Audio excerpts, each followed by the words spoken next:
I'm getting checked in, and then I end up, they take all my belongings away, and I'm sitting there in my scrubs that they've given me that are several sizes too big. And I'm kind of got my arms wrapped around my knees, which are pulled up to my chest. And this young resident, psych resident, comes in. And I'm at first like super relieved that he doesn't seem to have any idea who I am. And we talk for a half hour, and I'm explaining stuff to him that I've never told anybody but my wife at that point, which were my night terrors, my hypervigilance, my self-loathing, my suicidal thoughts, and my depression and everything.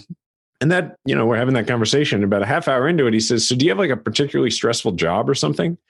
And I'm like, "Well, I'm in politics." And he says, "Well, what does that mean?" So I kind of explain, and like real briefly. And he goes, "Well, has it been like really stressful the last year?" Because I had gotten progressively worse over the year prior.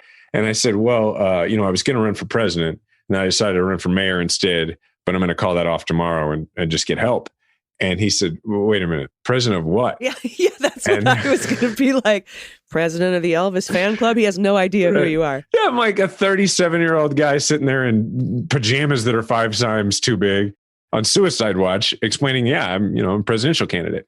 And I just felt ridiculous, but I was like, of the United States.